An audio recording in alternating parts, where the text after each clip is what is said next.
जी नित्य एकादशी होए। सुशीला लिखती हैं, गोविंद एक मास में 2 पक्ष होते हैं, एक शुक्ल एक कृष्ण। हर पक्ष में एक एकादशी आती है, लेकिन जब भी मेरे बच्चे मुझसे भोजन मांगते हैं ना, मैं कहती हूँ बेटा आज एकादशी है,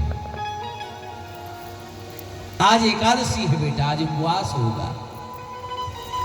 भगवान की आंखों में जल आ गया, तो भगवान ने एक पत्र लिखा अपनी भाभी के लिए, सुशीला के लिए, कि 1 मास 2 पक्ष में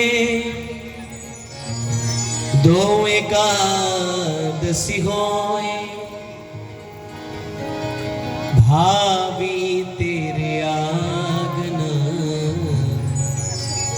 नित्य द्वादशी होए। है ना?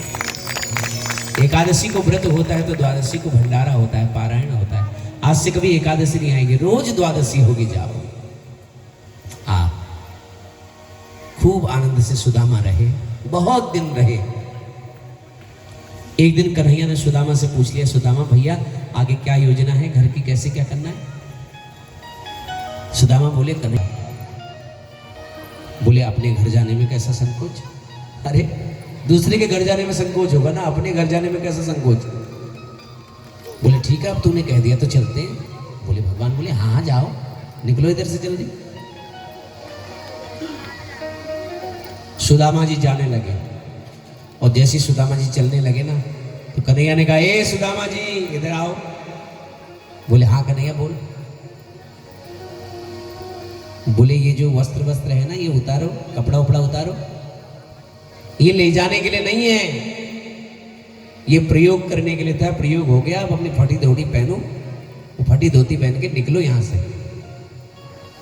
बोले ठीक है, ये ले भैया अपना कपड़ा, मुझे नहीं चाहिए तेरा वस्त्र। और वो वस्त्र सुदामा ने कन्हैया को दे दिया। अब सुनिए, जैसी सुदामा महल से बाहर निकले, सारी द्वारिका सुदामा जी के चरणों में थी। सुदामा को दंडवत कर रहे हैं सब, बोले जय हो, पहली बार देखा ऐसा ब्राह्मण, ऐसा संत। यहां कोई आता है तो वो खाली हाथ आता है, झोली भर के ले जाता है, लेकिन पहला ब्राह्मण देखा जो आया भी लंगोटी में था और जा भी लंगोटी में रहा है। चरणों में गिर पड़ी द्वारिका। सुदामा के आंसू आ गए। सुदामा बोले कन्हैया तू एक धोती अगर दे भी देता तो ये सम्मान कहां से मिलता है? भगवान जब देते हैं ना, सम्मान के साथ देते हैं, इज्जत के साथ देते हैं।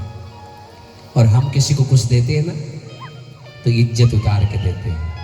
हाँ, वो 10 रुपए भी झंडा बना करके वो डांस करते हुए वो बेचारे को भी बजाते रहता है। उसको जब तक तरसान दे उस 10 रुपए के लिए, तब तक हम रुकते नहीं। परमात्मा देते हैं तो सम्मान के साथ देते हैं, हम देते हैं तो इज्जत उतार के देते हैं। सुदामा को क्या दे दिया ये सुदामा को भी पता नहीं है अभी। सुदामा चले, 6 महीने में जाने में लगा, 6 महीने आने में लगा था, 6 महीने जाने में लगा। कि क्वाहम दरिद्रः पापीयान क्व कृष्ण श्रीनिकेतनम। सुदामा बोले कहाँ मैं दरिद्र पापी और कहाँ मेरा मित्र कृष्ण। वारे कन्हैया, ऐसी दयालुता मैंने पहले कभी नहीं देखी। तो इसलिए कृपा की न होती जो आदत तुम्हारी, कृपा की न होती जो आदत तुम्हारी, कृपा की न होती जो आदत तुम्हारी, कृपा की न होती जो आदत तुम्हारी, तो सुनी ही रहती अदालत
जो दीनों के दिल में जगह तुम न पाते, जो दीनों के दिल में जगह तुम न पाते, जो दीनों के दिल में जगह तुम न पाते, जो दीनों के दिल में जगह तुम न पाते, तो किस दिल में होती, तो किस दिल में होती हिफाजत तुम्हारी, कृपा की न होती जो आदत तुम्हारी, कृपा की न होती जो आदत तुम्हारी।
सुनिए, इस भजन के शब्दों पर ध्यान दीजिएगा।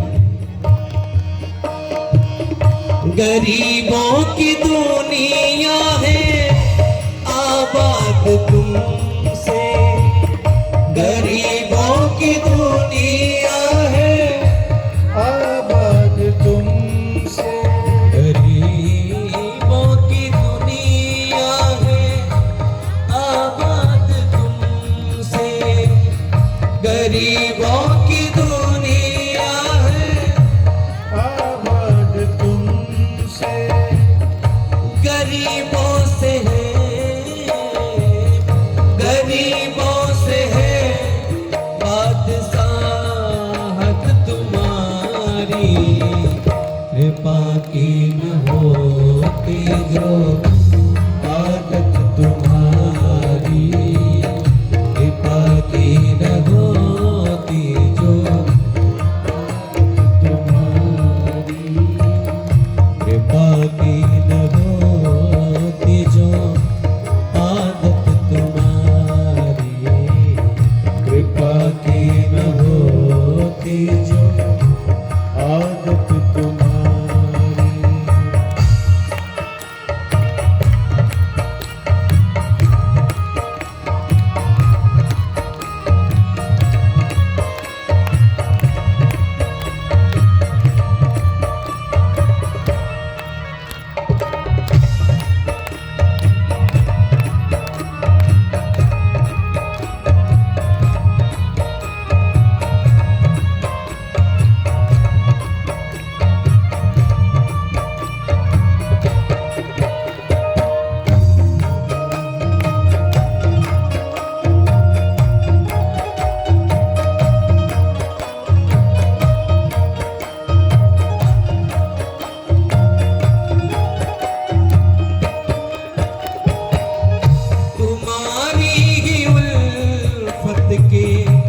दृग बिंदु है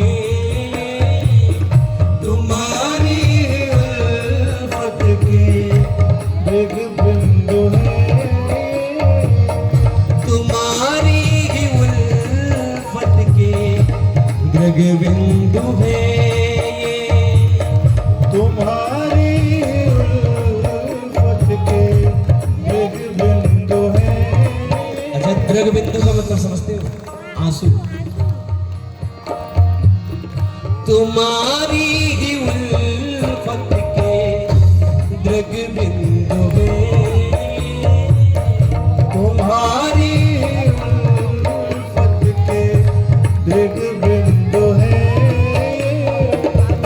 तुम्हें सौंपते हैं, तुम्हें सौंपते हैं अमानत तुम्हारी, कृपा की निभाती जो आदत तुम्हारी, कृपा की न होती जो आदत तुम्हारी, कृपा की न होती जो आदत तुम्हारी, कृपा की न होती जो आदत तुम्हारी। कन्हैया तुम्हारी झलक चाहते हैं, कन्हैया तुम्हारी झलक चाहते, कन्हैया तुम्हारी झलक चाहते हैं, कन्हैया तुम्हारी झलक चाहते हैं।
तुम आ जाना, तुम आ जाना, तुम आ जाना, तुम आ जाना भगवान, तुम आ जाना भगवान।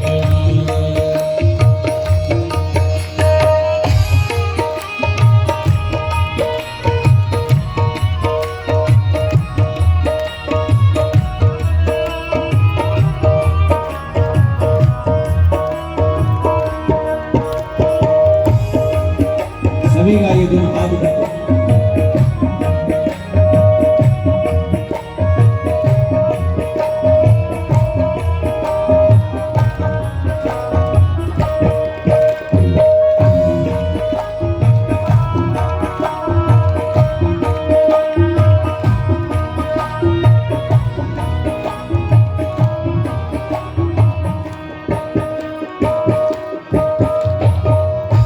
तेरे बिना मन मंदिर मेरा, तेरे बिना मन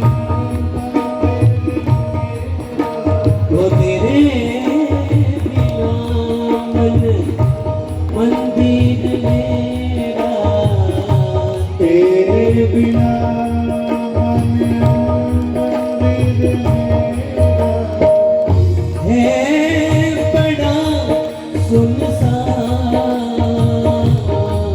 तुम आ जाना भगवान, तुम आ जाना भगवान। मैं द्वारे खोल कर बैठा हूँ, द्वार खोल कर मैं द्वारे खोल कर बैठा तू, मैं द्वारे खोल कर बहुत जल्दी आया आप।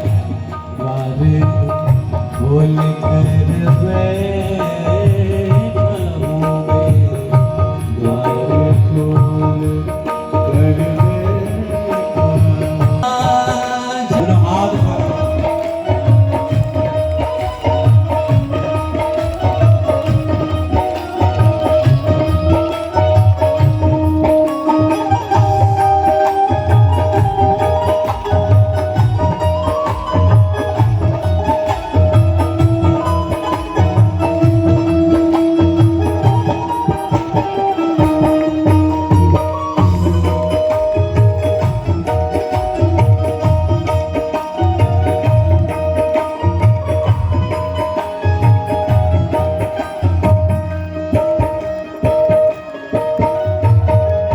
रीत पूजा की याद नहीं है, रीत पूजा की याद नहीं है, हो रीत पूजा की याद नहीं है, रीत पूजा की याद नहीं है, क्या क्षणा बरसात नहीं है, क्या क्षणा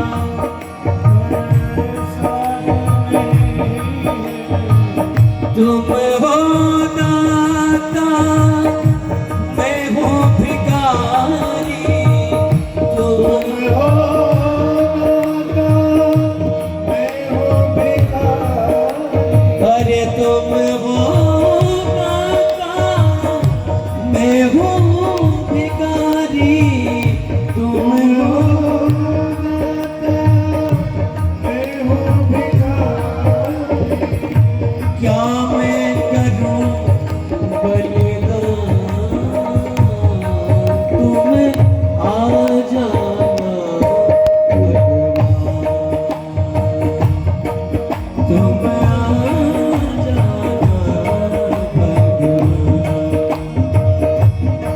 मैं द्वार खोले कर बैठा हूँ मैं द्वार खोले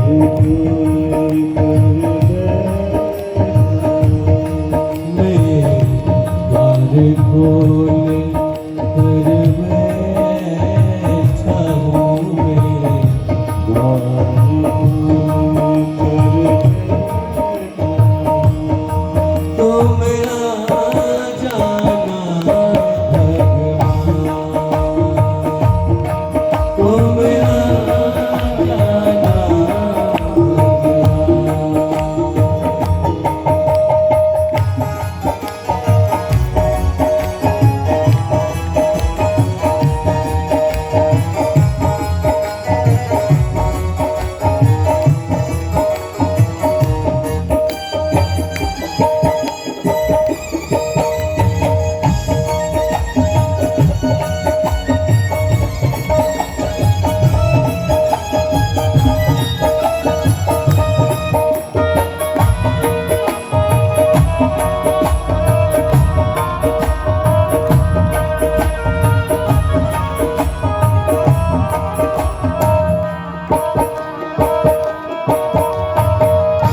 धन की मुझे अब प्यास नहीं है, धन की मुझे प्यास नहीं और धन की मुझे अब प्यास नहीं है, धन की मुझे कुछ प्यास नहीं है, तरस मिले बस चाह यही है, तरस मिले बस चाह यही है, तनिक भगत से भगत नाथ की, तनिक भगत से भगत हो जाए पहचान, तुम आ जाना भगवान, हो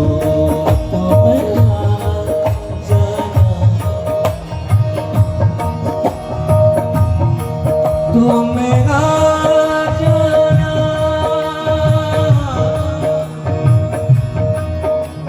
तुम आ जाना, तुम आ जाना, जल्दी आ जाना, तुम आ जाना, तुम आ जाना,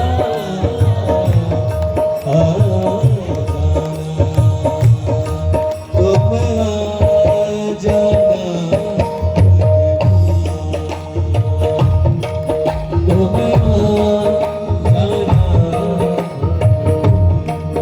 श्री राधे राधे गोविंद गोविंद राधे, श्री राधे राधे गोविंद गोविंद राधे, श्री राधे राधे गोविंद गोविंद राधे, श्री राधे राधे गोविंद गोविंद राधे, श्री राधे राधे गोविंद गोविंद राधे, श्री राधे राधे गोविंद, सभी गाए दोनों हाथ उठा के राधे राधे गोविंद गोविंद राधे, श्री राधे राधे गोविंद गोविंद राधे, गोविंद राधे गोपाल राधे, गोविंद राधे गोपाल राधे, गोविंद राधे गोपाल राधे, हे गोविंद राधे गोपाल राधे, गोविंद राधे गोपाल राधे, हे गोविंद राधे गोपाल राधे, हे गोविंद राधे गोपाल राधे, गोविंद राधे राधे गोपाल राधे, गोविंद राधे राधे गोपाल राधे, राधे राधे गोविंद गोपाल राधे, राधे राधे गोविंद। सुदामा को लोग ये क्या हो गया है? सुदामा ने कहा शायद इस सेठ ने मेरी झोपड़ी उड़ा दी और अपना महल खड़ा कर लिया। वारे कन्हैया, अच्छा गया तेरी द्वारिका में है, लेना देना कुछ रहा नहीं और जो था वो भी गवा दिया है। सुदामा कहने लगे चलो जो हुआ सो हुआ, आप जंगल की ओर चलो भजन करेंगे। जैसे जाने लगे सुशीला दौड़ के आ गई, बोले स्वामी अरे कौन हो? क्योंकि छोड़ के गए थे एकदम दुबली पतली, अभी एकदम बढ़िया सी मोटी हो गई और खूब हीरे जवाहरात पहने, आभूषण पहने। सुशीला आई, कौन हो? अरे वो सुशीला, अरे तुम तो मुटाई गई सुशीला है, हमको देखो, ये सब कहां से मिला? बोले देखो देखो कौन लाया है। सुदामा भीतर गए तो सामने भीतर सावरिया सेठ बैठे हैं। बोले अरे कन्हैया तुम? बोले हाँ मैं। तुम कब आए? बोले तुम पैदल आए, मैं रथवा आया। बोले हमें भी बैठा लेते भैया, हमें गाय को पैदल चलाए, जब आना ही था तो साथ में ले आते हमको। तो कन्हैया गंभीर हो गए। बोले तुम्हें यदि रथ में बैठा लेता ना सुदामा, तो ये पृथ्वी उदास हो जाती है ना, ये पृथ्वी उदास हो जाती। अर्थाभिमानियों को रथ में ही चलना चाहिए, परंतु जब जब इस पृथ्वी पर कोई संत चलता है तो पृथ्वी तीर्थ बन जाती है। तो ऐसी सुदामा के ऊपर कृपा बरसी। सुदामा कहने लगे इतना कुछ दे दिया, अभिमान आया तो? बोले मेरे नाम का भजन करो, ये वैभव कभी तुमको अभिमान नहीं होने देगा। तो इस प्रकार सुदामा पर कृपा बरसी। अनंत वर्षों तक सुदामा ने जो है उस संपत्ति का भोग किया, खूब धर्म किया, उनके मन में कभी अभिमान नहीं आया और अंत में भगवत धाम को प्राप्त हुई। बोले भक्तवत्सल भगवान की जय हो। तो इस प्रकार सुदामा पर कृपा बरसी है। और सुखदेव जी कहते हैं परीक्षित से, परीक्षित आज भगवान को ब्रजमंडल छोड़े पूरे 100 वर्ष हो गए। कितने? 100 वर्ष। वसुदेव जी ने एक यज्ञ किया समयंत पंचक क्षेत्र में, सूर्य ग्रहण के पावन अवसर पर एक यज्ञ किया। उस यज्ञ में सबको आमंत्रित किया, सबको बुलाया। पांडव भी पधारे हैं, द्रौपदी भी आई है, कुंती भी आई है, भगवान भी अपने समस्त पत्नियों को लेकर के आए हैं। अच्छा उस यज्ञ में गोपियां भी आई हैं, राधा जी भी आई हैं, यशोदा भी आई है। यशोदा को जब पता चला मेरा कृष्ण आया है तो हर तंबू में झांक के देखती है और पागल की तरह घूम रही है ना, कन्हैया कन्हैया कन्हैया कह के पूरे यज्ञ मंडप में घूमती है। और जब भगवान के कक्ष के बाहर से निकली ना यशोदा, कन्हैया कन्हैया कहते हुए कन्हैया के आंसू निकल गए। बोले ये शब्द तो माँ का है, ये शब्द तो इतने प्रेम से कोई पुकार ही नहीं सकता है। अपने तंबू से बाहर आए, यशोदा के चरणों में दंडवत लेट गए। माँ ने हृदय से लगा लिया, खूब चुम्बन किया, खूब प्रेम किया, खूब लाड लड़ाया। भीतर लाए और कन्हैया ने कहा माँ ये सब तुम्हारी बहुएं हैं, नाती पोतो सबसे मिलाया। और इधर कृष्ण पत्नियां मिली और इधर कृष्ण पत्नियों ने भगवान कन्हैया से कहा हे प्रभु स्वामी, हमने सुना है कि किशोरी राधा भी आई है। बोले हाँ आई है, हम दर्शन करना चाहते हैं। बोले ठीक है जाओ, लेकिन खाली हाथ नहीं जाना। सुनिएगा इसको, खाली हाथ नहीं जाना। तो रुक्मणी जी ने एक सोने के लोटे में गरम गरम दूध भरा, वो गरम दूध भरा और वो गरम दुग्ध का पात्र लेकर के गई किशोरी जी के पास। 7 द्वारों को पार करके किशोरी जी का विग्रह है। पहले द्वार पर जब गई, ये राधा जी की दासियों की दासियों की दासियों की दासियों की दासियों की दासियों की दासियों की दासियां हैं हमारा, ये 7वें द्वार पर। जब इनको देखा, इनका श्री विग्रह इतना सुंदर, इतना स्वरूप इतना सुंदर, आहा अद्भुत। उनके चरणों में दंडवत लेट गई रुक्मणी इत्यादि। बोले किशोरी जी प्रणाम। अरे हम राधा नहीं, हम उनकी दासियों के दासियों के दासियों के दासियों के दासियां हैं। अरे वाह, जब दासियों के दासियों के दासियों के दासियों के दासियां इतनी सुंदर हैं तो किशोरी जी का विग्रह कैसा है। दूसरे द्वार में गई वो और सुंदर, तीसरे द्वार में गई वो उनसे भी सुंदर, चौथे द्वार में गई वो उनसे भी सुंदर, और जब छठे द्वार में गई वहाँ का सौंदर्य वर्णन नहीं हो सकता है। ललिता, विशाखा इत्यादि अंतरंग सखियाँ जब उनका सौंदर्य देखा वहाँ दंडवत बिछ गई उनके चरणों में। किशोरी जी आपको प्रणाम। अरे हम किशोरी जी नहीं है, वो भीतर बैठी हैं। इन 6 द्वारों में सबने श्रृंगार किया था, और जैसी रुक्मिणी इत्यादि भीतर 7वें द्वार को पार करके गई ना, न वहां कोई श्रृंगार, न वहां कोई बनावटीपन। केश फैले हैं, आंखों में आंसू हैं, और मुख में कृष्ण कृष्ण कृष्ण कृष्ण कृष्ण नाम।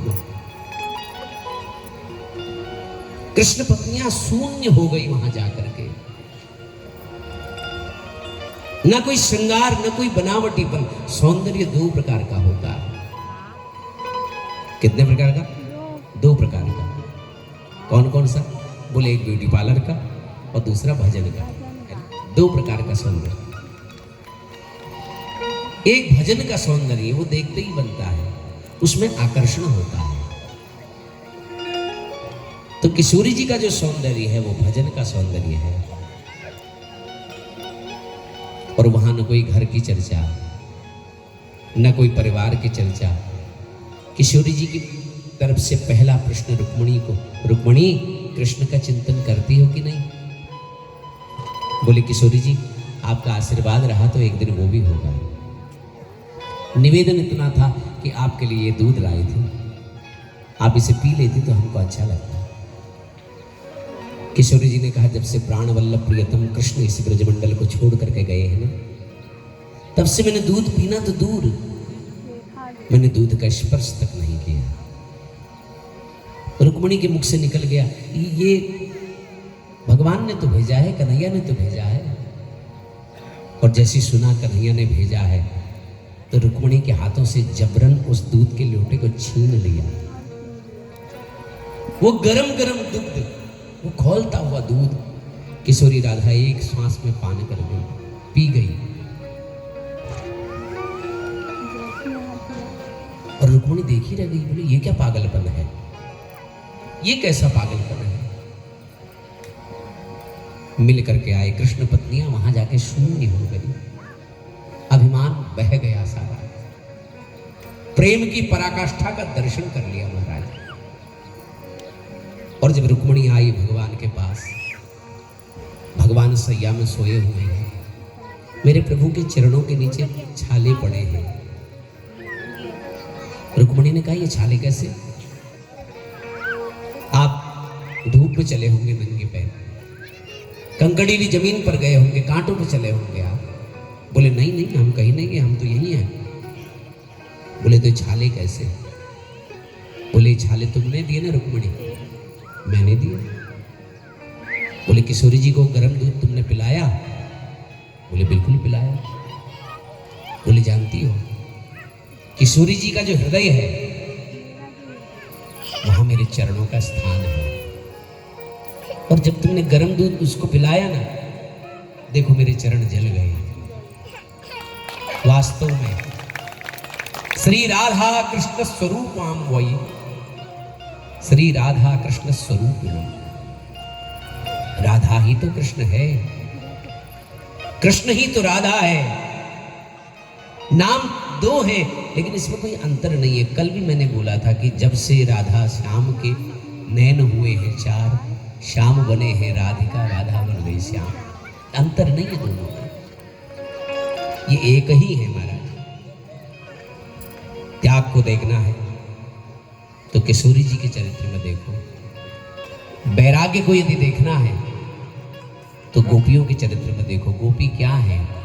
बोले गोपी प्रेम की ध्वजा है, गोपी साक्षात प्रेम का प्रतीक है, गोपी साक्षात प्रेम की मूर्ति है। तो बोले फिर किशोरी राधा क्या है? बोले वो तो प्रेम का छलछलाता हुआ सागर है। राजा परीक्षित गदगद हो रहे हैं सुन करके। सरस किशोरी बयस की थोरी रते रस मोरी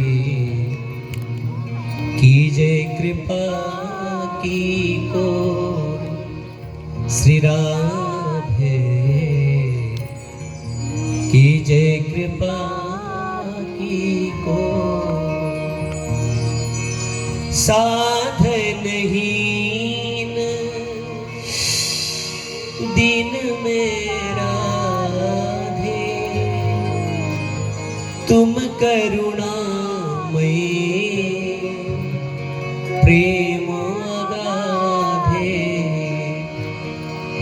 साधनहीन दिन मेरा धे तुम करुणामयी प्रेम अगाधे काके द्वारे जाए पुकारे कौन निहारे दीन दुखी की ओर से राधे कीजे कृपा की को गोपी प्रेम की भिक्षा दीजे ऐसो ही मोहि अपनो कर लीजे तोर गुण गावत दिवस बितावत दृग भरी आवत है हो प्रेम विभोर श्री राधे कीजे कृपा की को। राजा परीक्षित गदगद हो रहे हैं। परीक्षित ने बहुत सुंदर बात कही। वसुदेव जी ने यज्ञ किया। उसके बाद कि नंद गोपाश्च गोप्यश्च गोविंद चरणाम्बुजे मनः क्षिप्तम पुनर्हेतुम मनीषा मथुराम ययुः। सभी लोग अपने अपने घर को लौट गए और श्री सुखदेव जी परीक्षित से कहने लगे, परीक्षित भगवान को प्राप्त करने के लिए भगवान से कोई न कोई संबंध होना चाहिए। प्रिया का, प्रीतम का, मित्र का, भाई का, बंधु का, माता का, पिता का। देखो मीरा ने तो पति बना लिया, मेरे तो गिरधर गोपाल दूसरे न कोई जाके सिर मोर मुकुट मेरे पति से हो। लेकिन होना चाहिए अंतर हृदय से। और तुम्हारे संग तो 3-3 संबंध हैं। कितने? 3-3 संबंध। बोले कौन से गुरुदेव? बोले पहला संबंध ईश्वर अंश जीव अविनाशी। ये जीव ईश्वर का अंश है, पहला संबंध। और दूसरा संबंध तुम्हारी जो दादी है ना सुभद्रा, वो भगवान की सगी बहन है, दूसरा संबंध। और तीसरा संबंध तुम्हारी मां के गर्भ में जाकर के भगवान ने तुम्हें बचाया। तो ये 3 संबंध तुम्हारे भगवान के हो गए। और बिना संबंध की भक्ति नहीं होती महाराज। जब तक जीवन में संबंध नहीं है तब तक भक्ति नहीं हो सकती। भगवान से कोई ना कोई संबंध लीजिए। सुखदेव कहते परीक्षित, भगवान समय समय पर अपने प्रियजनों को भी उपदेश दिया करते हैं। आज मेरे प्रभु अपनी सभा में बैठे हैं, अपने सभी पुत्रों को बुलाया और कहने लगे, देखो व्यक्ति को बिगड़ने के 4 साधन हैं। रूप यौवन संपत्ति प्रभुत्व विवेकिता एकैकमपि नरथायो किमु चत्र चतुष्टयम् किमु यत्र चतुष्टयम्। सुंदर रूप का होना, युवावस्था का होना, ज़्यादा संपत्ति का होना और सत्ता का मिल जाना। यदि इन 4 चीज़ों के संग में विवेक नहीं है तो बेकार है। व्यक्ति बिना अनर्थ किए बिना रह नहीं सकता है। तो इसलिए आज मैं तुमसे कुछ कहना चाहता हूं। बेटा, कभी भी भूल से भी किसी महात्मा का अपमान नहीं करना। क्यों? क्योंकि साधवो हृदय मह्यम, साधु मेरा हृदय है। बिना उनके मैं कुछ जानता नहीं हूं और बिना मेरे वो कुछ जानना नहीं चाहते। तो कभी भी साधु संतों का अपमान नहीं करना। हास परिहास में भी भगवान के पुत्र नीची नजर करके हंसने लगे। बोले पिताजी का और तो कोई काम नहीं, रात दिन संतों की पढ़ाई करते हैं बस। मैं संतन को दास, संत मेरे को पुत्र। रात दिन प्रशंसा। तो आज कन्हैया के पुत्रों ने भयंकर अपराध कर दिया। प्रभास क्षेत्र में चढ़ गए, बड़े बड़े ज्ञानी संत जन विराजे हैं। विश्वामित्रो शितो दुर्वासा भृगुरंगिरा कश्यपो वामदेवोत्रे वसिष्ठो नारदादयः। विश्वामित्र, असित, कर्ण, दुर्वासा, भृगु, अंगिरा, कश्यप, वामदेव, अत्रि, वशिष्ठ और नारद, ये ऋषि विराजमान है। जाम्बवती के पुत्र जिनका नाम है सांब, बड़े सुंदर हैं। सांब के पेट में कपड़ा वपड़ा बांधा, उनका श्रृंगार किया, उनको एक स्त्री, एक गर्भवती स्त्री का स्वरूप दिया और गर्भवती स्त्री बना करके लेकर के गए उस ऋषियों के पास। बोले महाराज, प्रष्टुम विलज्जति साक्षात प्रसूता मोग दर्शना प्रसोष्यंती पुत्र कामा किंचित संजनयिष्यति। ये हमारी नई बहू है महाराज, ये तो चाहती है मुझे पुत्र हो, लेकिन आप तो त्रिकालदर्शी हैं, बताओ इसको पुत्र होगा कि पुत्री? संतों ने कहा ये धूर्त तो कृष्ण के पुत्र सांब के पेट में कपड़ा बांध के लाते हो, श्रृंगार करके लाते हो, हमारा उपहास करते हो, हमारे भजन में बाधा पहुंचाते हो। जाओ, इसके गर्भ से एक लोहे का मूसल उत्पन्न होगा जो समूचे यदुवंश के विनाश का कारण होगा। श्राप दे दिया। सारे यदुवंशी घबराए, नाना उग्रसेन के पास गए। बोले नाना जी ऐसा ऐसा होगा। उग्रसेन जी ने कहा ये सब होते रहता है, संत लोग कहते रहते हैं, इनकी बात नहीं सुननी है। और तभी सांब ने जब उन्होंने वस्त्र उतारे, साड़ी इत्यादि उतारी, तो उसके पेट से एक लोहे का मूसल उत्पन्न हुआ गर्भ से। उस लोहे के मूसल को पीस करके समुद्र में फेंक दिया गया। बोले संत लोग कहते रहते हैं ये सब। और जब से यदुवंश को श्राप लगा है, वसुदेव जी का मन बड़ा बेचैन रहता है।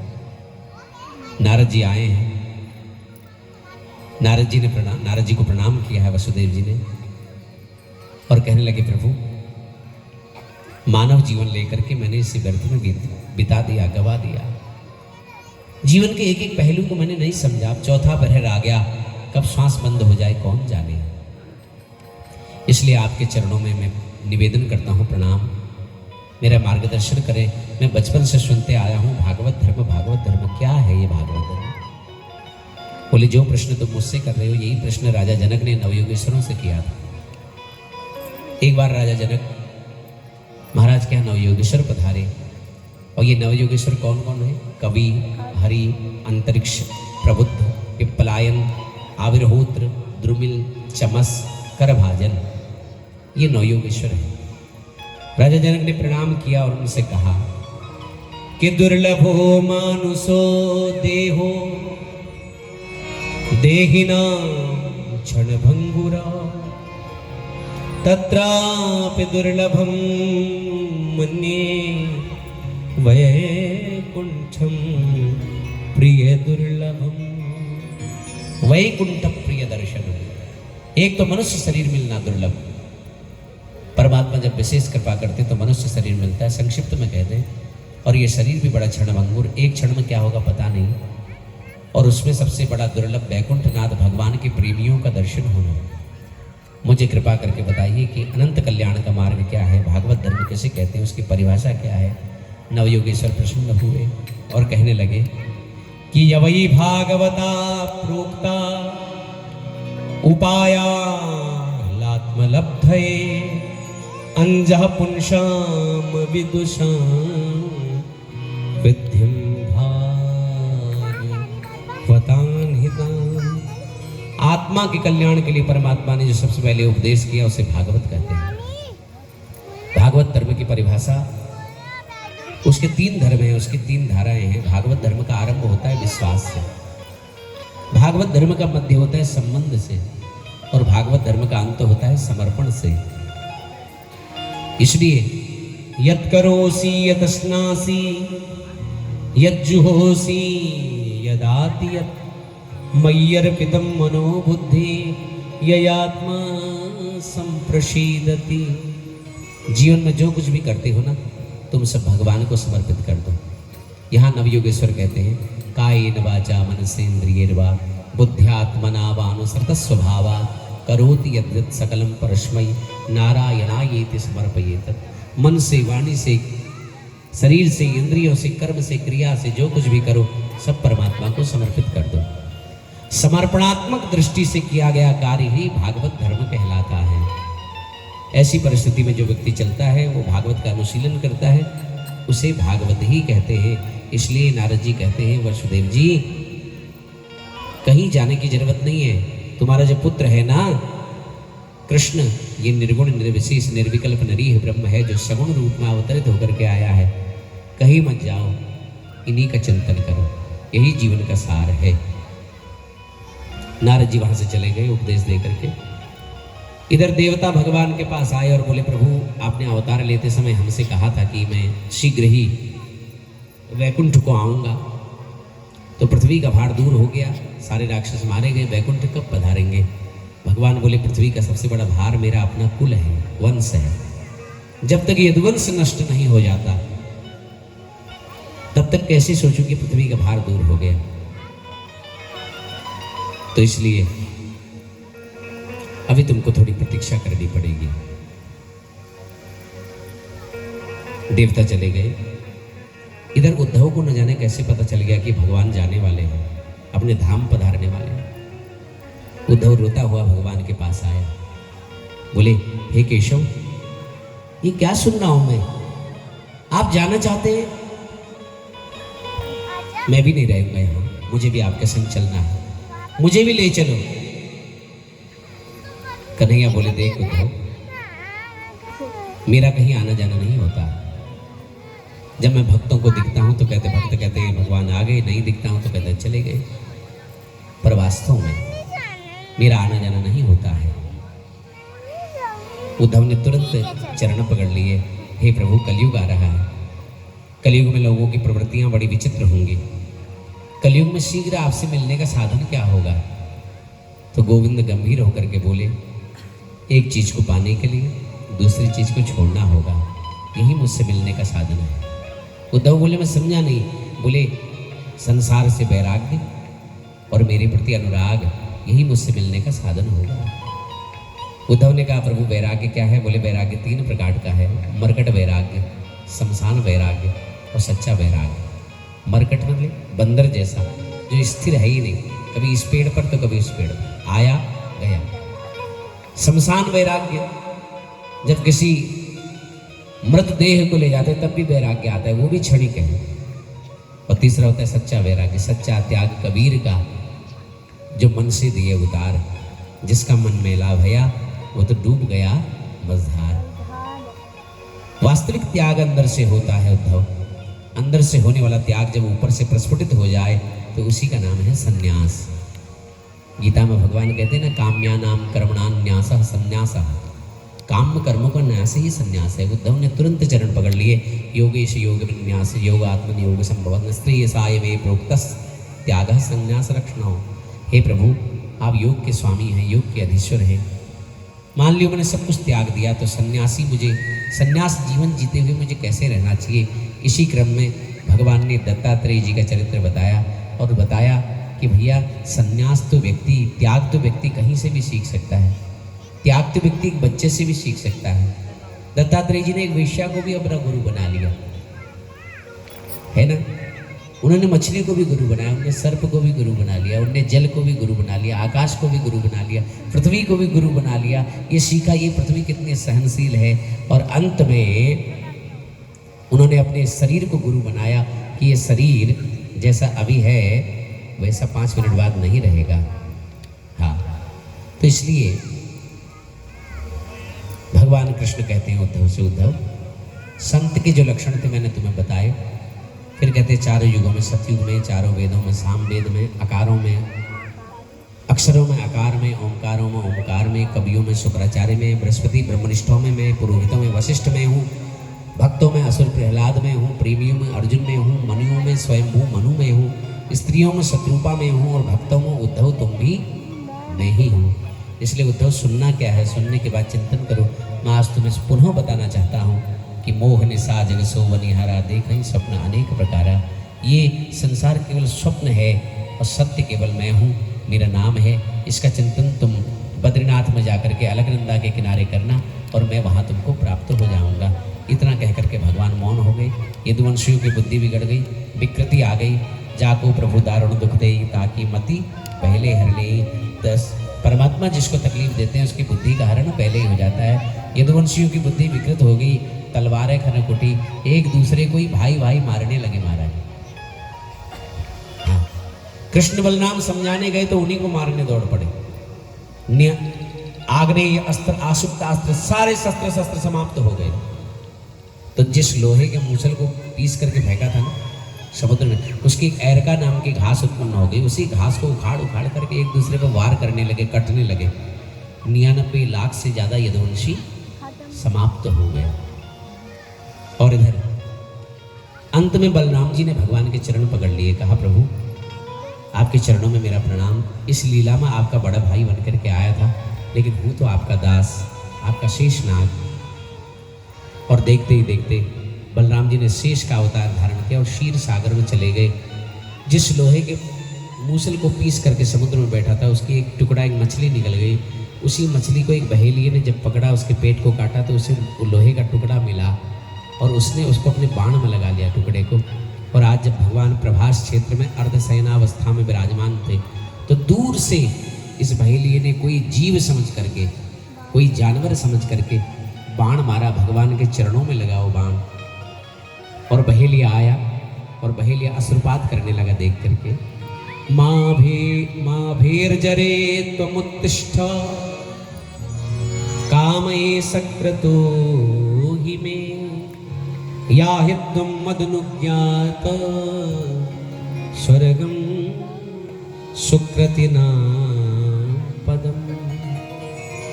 तो इस प्रकार बहेलिया कहने लगा मुझे दंडित कीजिए प्रभु, मुझे दंड दीजिए। भगवान ने कहा चिंता मत करो, मेरी मर्जी के बगैर कुछ नहीं होता। तुम्हारा कर्ज बाकी था सो आज पूर्ण हो। ये इशारा किस तरफ कर रहे हैं जानते हो? कोई संत कहता है ये जो बहेलिया है ना ये बाली था, भगवान ने छुप करके बाण मारा तो आज यही बहेलिया बन करके इसने भी छुप करके बाण मार दिया। इसीलिए शायद भगवान ये कहना चाहते हो कि तेरा कर्ज बाकी था सो आज पूर्ण हो गया, सीधे स्वर्ग को जाओ। और इधर दारुक नाम के सारथी आते हैं। दारुक देखता है तो रोने लगता है। भगवान कहते दारुक हमने तुम्हें कभी अपना सारथी नहीं समझा, मित्र समझा है। इसलिए तुम अभी द्वारिका जाओ, कुछ जो यदुवंशी बचे हैं उनको लेकर के वृंदावन जाओ ताकि किशोरी राधा के चरणों का आश्रय पाकर के उनका जीवन पवित्र हो जाए। दारुक कहता है प्रभु मैं आपको छोड़ करके नहीं जाऊंगा। भगवान कठोर ध्वनि में कहते दारुक ये हमारा आदेश है। न चाहते हुए भी दारुक को जाना पड़ता है। और इधर आकाश मंडल में देवता खड़े हैं। ब्रह्मा ने कहा देखना ये है कि प्रभु जाते कहाँ हैं। टकटकी लगा करके देखने लगे और देखते ही देखते मेरे प्रभु अंतर ध्यान हो गए। देवताओं को दिखे ही नहीं कहाँ गए। यो वेत्ति भौतिकम रूपम कृष्णस्य परमात्मनः।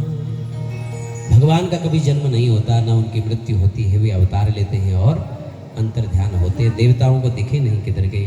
बोले भक्तवत्सल भगवान की अपने तेज को लेकर के भगवान श्रीमद् भागवत जी में आकर के विराजमान हो गए। इसलिए भागवत का प्रत्येक शब्द कृष्ण है महाराज। भागवत का प्रत्येक शब्द में भगवान की छवि है, श्यामलता है। भगवान के जाते ही कलयुग प्रारंभ हो गया। सुखदेव जी कहते हैं राजन कलयुग में बड़े बड़े दुर्गुण होंगे। कलयुग में कोई सत्य नहीं बोलेगा और दुर्गुण ही दुर्गुण होंगे इसमें। बोले सारे दुर्गुण होंगे कि कोई सद्गुण भी होगा? बोले एक सद्गुण होगा। बोले क्या? कलयुग केवल नाम आधारा सुमिरे सुमिरे नर होत रहे पारा। कलयुग में केवल एक सद्गुण होगा कि द्वापर में, त्रेता में, सतयुग में खूब तप करना पड़ता था। हठ योग आदि के माध्यम से भगवान प्राप्त हो जाते थे। लेकिन कलयुग की स्थिति क्या है?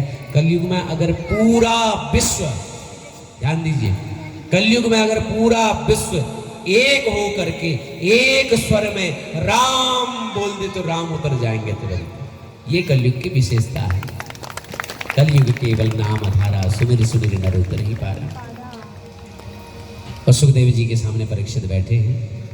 सुखदेव जी कहते हैं, राजन, मैंने तुम्हें भागवत कथा सुनाई। 7 दिन पहले तुमने एक संत के गले में मला हुआ सर्प डाला, उसके पुत्र ने तुमको 7 दिन में तक्षक सर्प से डसने का श्राप दिया। आज वो तक्षक आएगा और तुम्हारी मृत्यु होगी। अब तक तुमने मुझसे हजारों प्रश्न किए, अब एक प्रश्न मैं भी तुमसे करना चाहता हूँ। बोले, कहिए गुरुदेव। बोले, राजन, क्या तुम मरोगे? परीक्षित कहता है, गुरुदेव, जब मैंने जन्म ही नहीं लिया तो मैं मरूंगा कैसे? बोले, बस परीक्षित, मैं समझ गया कि तुमने भागवत को श्रवण कर रखा है। मैं मरूंगा, ऐसी पशु बुद्धि को त्याग दो। सुखदेव चाहते तो मृत्यु को टाल सकते थे, पर मृत्यु को टालना कोई समस्या का समाधान नहीं है। आत्मबोध करा देना यह मुक्ति का मार्ग प्रशस्त कराता है। मुक्त करा देना। अच्छा सुनो, मुक्त कोई मरने के बाद मुक्त नहीं होता है। कोई लोग कहते हैं ना मरने के बाद मुक्त हो जाते, नहीं। जो जीवित मुक्त नहीं हुआ वो मरने के बाद भी मुक्त नहीं हो सकता है। ध्यान देना, मुक्ति तो जीवित चाहिए महाराज। परीक्षित को जीवित ही मुक्ति मिल गई है। राजा परीक्षित ने सुखदेव का पूजन किया। परीक्षित कहने लगे, आज मैं धन्य हो गया, कितना बड़ी महती कृपा कि अनादि निदान भगवान की मंगलमयी कथा आपने मुझे सुनाई। मेरा जीवन धन्य हो गया। आपके चरणों में बार बार प्रणाम। सुखदेव जी को प्रशंसा से क्या लेना देना। परीक्षित को अंतिम उपदेश दे के वो वहाँ से अंतर ध्यान हो गए। संतों की जो मंडली बैठी थी वो भी चली गई। 7 दिन में परीक्षित को मोक्ष की प्राप्ति हो चुकी थी, जीवन उनका श्रेष्ठ बन चुका था। राजर्षि परीक्षित समाधि में बैठे हुए हैं। उनके पुत्रों ने उनकी सुरक्षा की खूब व्यवस्था की है, लेकिन आज सारी सुरक्षा धरी धराई रह गई। तक्षक नाम का सर्प आया है और परीक्षित के शरीर को डस दिया है और उनका शरीर पांच भौतिक, ये शरीर पंच तत्व में विलीन हो गया। कि असारे संसारे विषय विष संगा कुलधिया क्षणार्धम क्षेमार्धम पिबत सुख गाथा तुलसुधाम किमर्थम व्यर्थम भो ब्रजत कुपथे कुत्सित गते परीक्षित साक्षी श्रवणगत मुक्त्युक्ति कथने। संसार असार है, इसमें कोई सार नहीं है। सार तो केवल श्रीमद् भागवत में है। परीक्षित के प्रमाण है, उन्होंने कथा सुनी और वो मुक्त हो गए महाराज। बोले भागवत भगवान की। आइए आपको पूरी कथा हम सुनाए। ऐसे भी लोग होंगे जिन्होंने कथा नहीं सुनी होगी। कई लोग ऐसे भी होंगे जो रोज तो आए पर कथा नहीं सुनी। कई लोग ऐसे होंगे जो आज ही आए, अभी आए। तो पूरी कथा आपको सुनाएं ताकि आपको भागवत का फल मिलेगा। तो इस प्रकार परीक्षित जब चले गए तो उसके बाद परीक्षित के पुत्र जन्मेजय ने सर्प यज्ञ प्रारंभ किया। आस्तिक मुनि ने उस सर्प यज्ञ को बीच में रोका और कहा, बेटा हिंसे के बदले कभी हिंसा नहीं करते। और इस प्रकार जन्मेजय परिवर्तित हो गया। सब कुछ छोड़ छाड़ के भजन में लग गए जन्मेजय भी।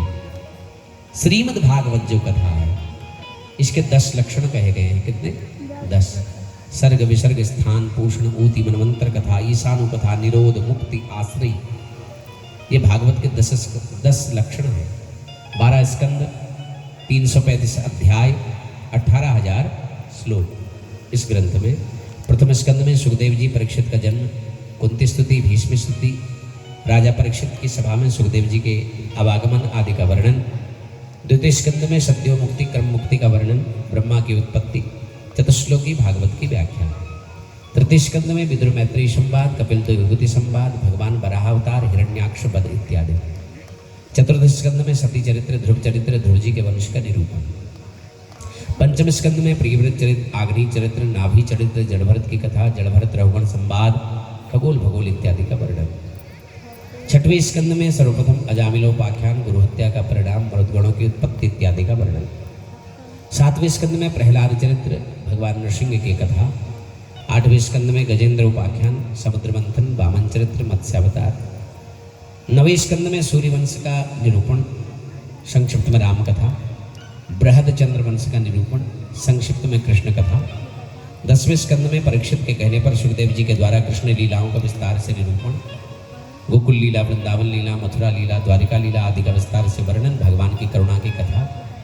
11वें स्कंद में नवयोगेश्वर संवाद, कृष्ण उद्धव संवाद, यदुवंशियों को शाप लगने की कथा, आपस में संहार, भगवान का सुधाम गमन, उद्धव का बद्रिकाश्रम जाना। 12वें स्कंद में कलयुग के दुर्गुणों का वर्णन, नाम महिमा का वर्णन, सुखदेव जी का परीक्षित को अंतिम उपदेश, प्रस्थान, तक्षक सर्प के डस जाने से परीक्षित की मुक्ति और उनका मोक्ष, जन्मेजय का सर्प यज्ञ करना, आस्तिक मुनि का रोकना और सत्संग में लीन हो जाना और भागवत जी का सारांश। अंत में श्री सूत जी महाराज कहते हैं कि निगमगानाम यथा गंगा देवानाम अच्युतो यथा वैष्णवानाम यथा शंभुः पुराणानाम मिदं तथा। बहने वालों में जैसी गंगा श्रेष्ठ है, ऐसी देवताओं में अच्युत श्री कृष्ण श्रेष्ठ हैं। वैष्णवों जैसे शंकर श्रेष्ठ हैं, ऐसे ही पुराणों में श्रीमद् भागवत सर्वोत्तम है। क्षेत्राणाम चैव सर्वेषां यथा काशी हनुत्तमा तथा पुराण व्राता नाम श्रीमद् भागवत द्विजा। क्षेत्रों में जैसे काशी श्रेष्ठ है, वैसे ही पुराणों में भागवत सर्वोत्तम है। भागवत पुराणों का तिलक है, परम वैष्णवों का परम धन है, परमहंसों की संहिता है, भक्ति ज्ञान वैराग्य की त्रिवेणी इसमें बहती है। ऐसी भागवत रूपी त्रिवेणी में जो अवगाहन करता है, शीघ्र ही उसके तापत्रयी समाप्त हो जाते हैं। अंत में जिनका नाम संकीर्तन सभी पापों को नाश करता है, जिनको किए गए प्रणाम सभी दुखों को शांत कर देते हैं, उन परमात्मा को, उन श्री हरि को बार बार प्रणाम, बार बार वंदन। नाम संकीर्तनम यस्य सर्व पाप प्रणाशनम प्रणामो दुख समनस तम नमामि हरिम परम। उन श्री हरि को बार बार प्रणाम, बार बार वंदन। आप सभी लोगों ने यहाँ पर 7 दिन में यद्यपि आज समय अल्प था, फिर भी मैंने प्रयास किया है कि कथाओं को स्पर्श करते हुए मैं आपको ले गया और हर कथा को आपको श्रवण कराया। तो बहुत आनंद से आपने कथा सुनी। हमारा ये कार्य निर्विघ्नता पूर्वक संपन्न हुआ। इसके लिए सत्याविहार की समस्त मात्र शक्ति को अनंत अनंत कोटि कोटि भकार भर के धन्यवाद, खूब धन्यवाद आप सभी मात्र शक्ति को, है ना, कि आप लोगों ने ये बीड़ा उठाया और इतना बड़ा यज्ञ करके दिखाया, है ना। ऐसी शोभा देखो, अद्भुत लग रहा है। वृंदावन बना दिया आप माताओं ने इस स्थान को। और जिनकी ये भूमि है उनको मैं धन्यवाद नहीं कहूँगा,